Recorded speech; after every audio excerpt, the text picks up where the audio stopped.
J'ai juste dit que les Posidonies, cette plante emblématique de la Méditerranée, bénéficiaient de cet excès de CO2. Alors, si on prend la Posidonie comme exemple, c'est une phanérogame marine qui sert de nurserie pour beaucoup de poissons méditerranéens. Alors, elle bénéficie de cet excès de CO2, mais quand on regarde ce qui se passe avec la température, sa floraison et sa reproduction diminuent lorsque la température augmente. Et des collègues espagnols, Carlos Duarte et d'autres, ont montré que en fait, cette espèce, malgré l'effet stimulant du CO2, allait probablement disparaître en Méditerranée nord-occidentale, c'est-à-dire sur nos côtes, les Baléares, la côte espagnole. Du fait du réchauffement de l'eau, on est aujourd'hui à la limite supérieure de ce que cette plante peut supporter. Et donc, sa régression est quasiment inévitable. Je veux toujours insister sur le fait qu'on parle d'acidité, on parle d'augmentation du niveau de la température, mais il y a toujours les agressions locales. La Posidonie aussi souffre beaucoup des agressions locales.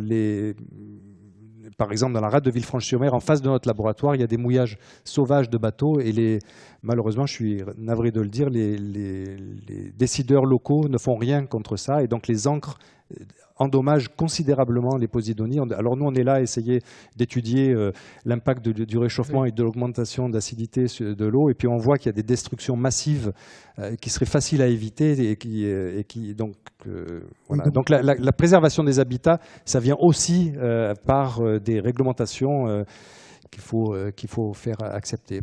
Alors pour finir sur votre question, vous posez la question sur la pêche. Là, il n'y a pas de modèle, à ma connaissance, qui lie la régression des herbiers à quel peut être l'impact sur la pêche, je ne peux pas vous dire. Mais ce que je peux vous dire, c'est que dans la rade de Villefranche, par exemple, on voit aujourd'hui des mérous, on voit aujourd'hui des barracudas, c'est quelque chose qui était absolument exceptionnel auparavant. Et donc ça, c'est typiquement ce que l'on disait tout à l'heure, hein, c'est des espèces qui remontent en fait de la rive sud de la Méditerranée et qui commencent à coloniser nos côtes. Mais les espèces qui sont sur nos côtes et qui ne supportent pas des températures plus élevées, elles ne peuvent pas aller vers le nord. Hein. Il y a la barrière de la côte et donc il y a des espèces qui disparaissent. Il y a beaucoup d'invertébrés, les gorgones par exemple, qui font l'objet régulièrement, et la dernière fois c'était en 2007 et en 2003, de mortalité massive liée à cette augmentation de la température. Et donc il y a des espèces qui arrivent, mais il y a des espèces qui disparaissent. L'impact sur la pêche, je ne le connais pas, je ne crois pas que ce soit connu.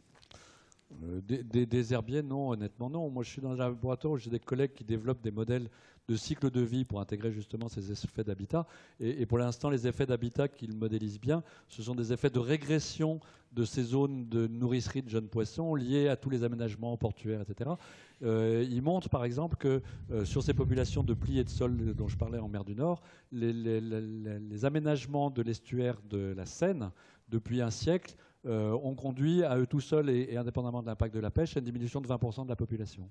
Donc c'est quand même très loin d'être négligeable. Mais là, voilà, c'est plus de l'aménagement, de la réduction de ces zones intertidales que des changements des herbiers. Je ne connais pas de travaux là-dessus, effectivement.